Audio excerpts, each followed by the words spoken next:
Why? Why what? Why'd you miss a test? I mean, I gave you a huge break back in April and just told you, just don't miss the test. Young lady, you are leaving me with no options. And I have a feeling that if you don't follow this, that I'm going to end up sending you for the maximum time. Ms. Johnson, let me ask you this. Do you want to go to jail? No. Okay, well, I didn't send it out. Young lady, you may address other people that way. You better check yourself before you're addressing me that way. Pause right here. This question is not rhetorical. When a judge asks this, it's a legal fork in the road. They're gauging attitude, accountability, and whether leniency is still even on the table. This is where defendants either de-escalate or completely tank their own case. And based on her tone so far, this is already going sideways. Thank you, Your Honor. Today's the date and time that was originally set for sentencing. I have received and reviewed the recommendation from probation with Ms. Johnson. She has not, we do acknowledge she has not completed the alcohol screening and assessment through Von Schwartz, and she did miss a test on July 1st. I did discuss this with her yesterday on the phone and advised her to go to community corrections as soon as possible to try to test. She informed me, and so did her father, who is here with her today, that she did go to community corrections this morning before court and was there for about 45 minutes, and they said she was unable to test this morning. We are respectfully requesting that the court not remand her at this time and that we adjourn the sentencing out in August to give her the opportunity to complete the alcohol screening and assessment. She is gainfully employed at She does not want to lose that job. In the alternate, if the court is inclined to remand her in both speaking with Ms. Johnson and her father, our request would be to potentially allow that remand to happen a couple weeks in the future so she can take time off work at St. Joe's so she does not lose that job. Other than that, Your Honor, we respectfully request an adjournment of the sentencing. And Teresa Claire on behalf of probation. Your Honor, I did communicate with community corrections this morning. She did go over, and she wasn't scheduled to do a test today, so she did not test. She did do her download of her SCRAM. I just confirmed with them that there was no violations on the SCRAM. However, she had not reported to them after June 15th. So there was quite a bit of info that they had to download on that. So I do know that there was no violations on the SCRAM. However, probation also wants to point out to the court that this court did direct her back on April 3rd, I believe, and warned her about any further mistesting. So she was given a warning by this court back in April about her remaining compliant with the testing. Why? Why what? Why'd you miss a test? I mean, I gave you a huge break back in April and just told you, just don't miss the test. You remember that, right? Yeah. And then when you pled, why didn't you do your alcohol screening and assessment? Forgot to print it out. What? I said I forgot to print it out. Oh, they do so much. I mean, I didn't send you the last time. I'll re-refer to defendant to Von Schwartz for completion of her alcohol screening and assessment. Young lady, understand something. If you don't do it, and I don't have that alcohol screening and assessment, the only thing that I can really sentence you to is the maximum time. And I don't want to. Paper? What? The paper? What? All the lists on it? What is Von Schwartz? That's for your alcohol screening and assessment. Is that somebody I'm supposed to go to? What does that name stand for? That's somebody that you need to call to set up an appointment so that they can interview you and do an assessment. And Your Honor, my office, I know that the clerk's office sends things out. My office also sent an email to her on June 5th, which gave her the packet and the information for the alcohol assessment in addition to the information to complete the victim's income. Need to pay a $75 referral fee. Do you have that? No. Adjourner sentenced August 28, 2024, 9 a.m. Young lady, you are leaving me with no options. And I have a feeling that if you don't follow this, that I'm going to end up sending you for the maximum time. I don't want to do that. I'm going to end up finding you in contempt and sending you. So in this, for the bond violation, I'm going to remand her for 3 days. Washtenaw County Jail for the bond violation.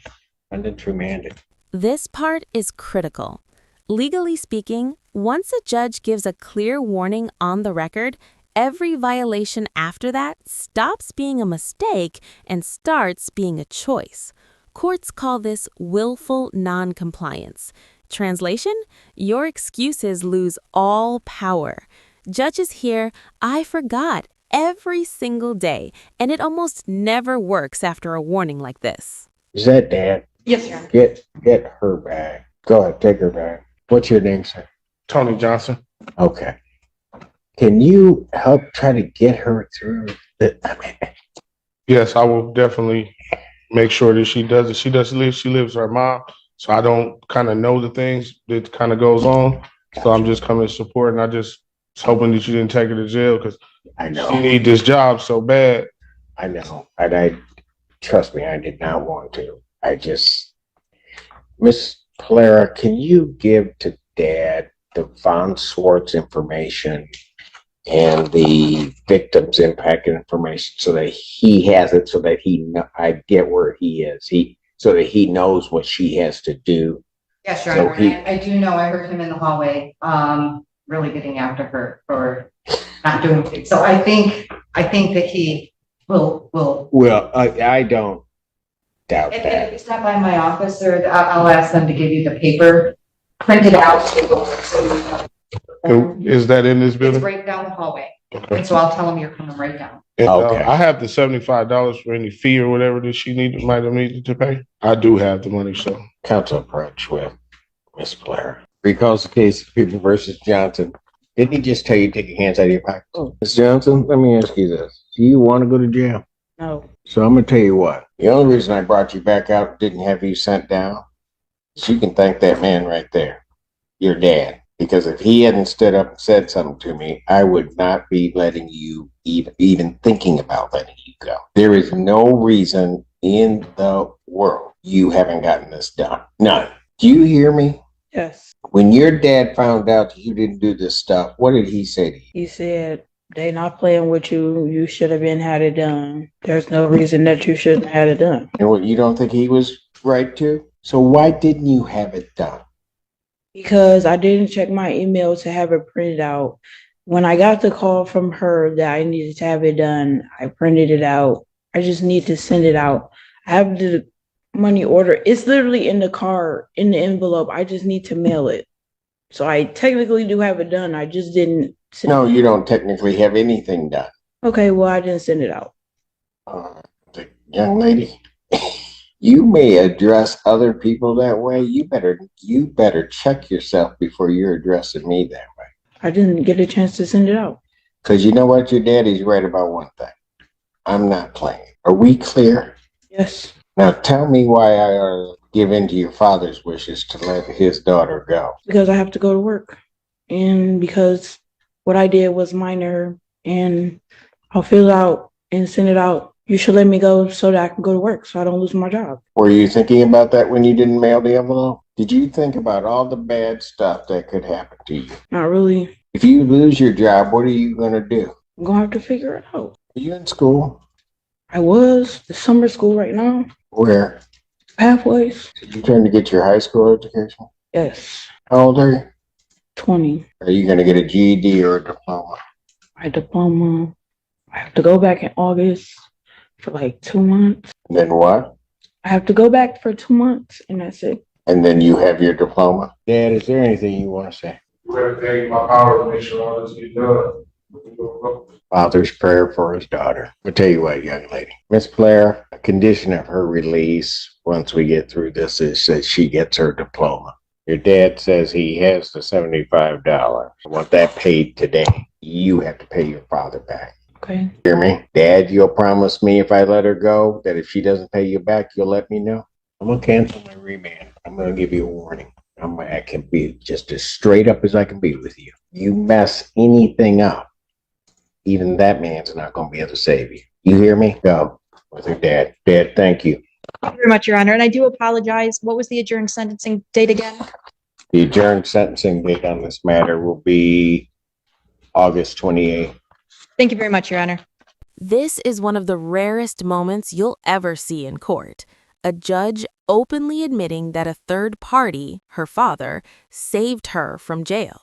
That's not mercy for her actions, that's mercy for her support system. Legally, this is the court saying, I'm betting on accountability through family, not incarceration. But that bet comes with a short fuse. Subscribe now and comment below. Was the judge's decision fair?